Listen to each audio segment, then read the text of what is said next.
What's up guys, Rogue9 here, and with the Division 2 private beta launching soon on February 7th, I wanted to give you a bit of an overview of the content you will be able to play if you're among those lucky enough to get a chance at having a go. And that was meant to be the main focus of this video, but as I was writing the script, I couldn't help but wonder if Ubisoft should have kept some of the info they've been sharing about the game secret and given players the chance to be surprised in-game. I guess it's all a balancing act between getting players interested up front versus surprised later on, and that will be part of my discussion for today. But let's start out with the overview of the beta first.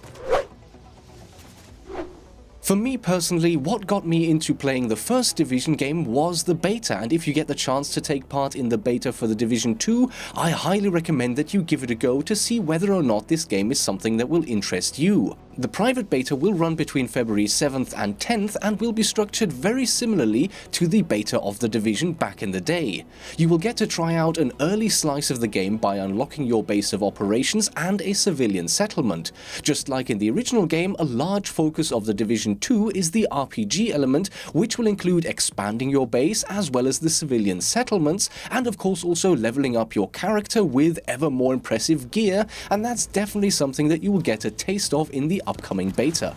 In terms of the story and progression content, you will have two main missions that you can play, one at the Grand Washington Hotel and one at the Jefferson Trade Center.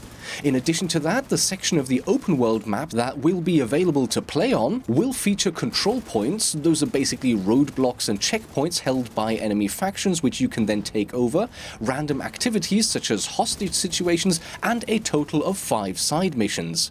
Various collectibles such as the echoes, electronic devices, etc. will also be available, but I suspect that your progress from the beta won't carry over into the final release, so it probably shouldn't be a huge priority for you to collect this stuff. I mean, yeah, you can still get those little backstories about the lives of the people caught up in the outbreak, and that's cool I guess, but I will probably still leave the collectible hunting for the final release.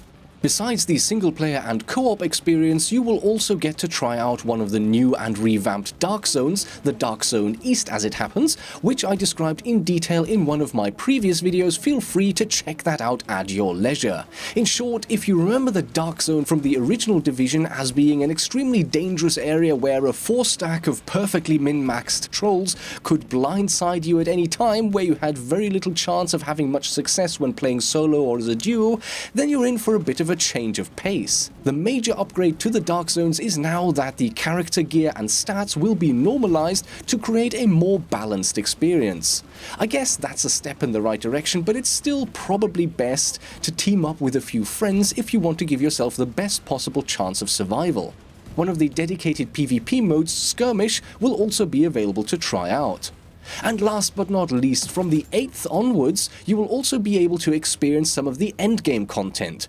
Now I think it's fair to say that the endgame in the Division was pretty weak at launch, and probably most players, including me, never stayed with the game long enough to experience all of the improvements that went into it over the months and years. So it's definitely a good sign to see such a high level of focus on the endgame in the Division 2, and I guess it makes sense to show some of that off before launch, but I have to say that I almost feel as if what they have planned for the endgame would have been far more impactful if they'd kept it a surprise.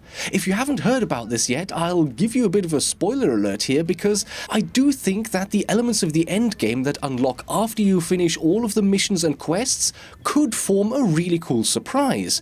But these features are not something that Ubisoft want to keep hidden, and you will see them in the beta, so I don't really see much point in avoiding the topic. Throughout the game, you will face a number of different outlaw factions like the Hyenas or the True Sons, just like in the Division, and as you progress, you will take back control of Washington DC from these groups.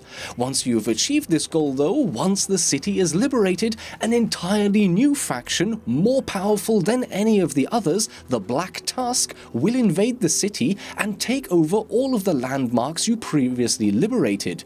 So basically, once you complete the game, a whole new level of challenge is unlocked, and you need to regain control of the entire map once again. In addition to that, there will also be 3 character specializations that only unlock once you finish the main game. You can specialize as a sharpshooter who has access to a unique 50 caliber sniper rifle, a demolitionist with a 6-shot 40mm grenade launcher, or a survivalist who gets to poke holes in people with a crossbow. These specializations will come with their own unlocks and upgrades, giving you yet more reason to keep on grinding and providing a prolonged reward experience. Beyond that, there will also be really challenging 8-man raids and invaded dark zones that will be part of the endgame, but those features will not appear in the beta. I guess that the reason that these endgame features are being advertised now is to help convince skeptical gamers that The Division 2 has a solid long-term plan behind it, but wouldn't it have been cool to play through the entire game, to get to the end, think that it's all over, and then to be surprised by a whole bunch of extra content all right there in the launch version of the game? I don't know, maybe it's just me, but it feels like a bit of a shame that this info is already out there. Nevertheless, there you have it, a complete overview of what you can expect in the upcoming private beta for The Division 2. I do hope that they will also eventually put out an open beta before launch, because as I mentioned, the best way to see if this game is for you is to give it a try for yourself. The open beta is what got me into The Division 1, and I thoroughly enjoyed the roughly 220 hours I put into the game post-launch. But over to you. Do you think that the upgrades that have been announced for the endgame content will be enough to give The Division 2 some serious longevity? Let me know in the comments section below. And with that, thank you for watching, I hope you enjoyed the video, and I will see you in the next episode.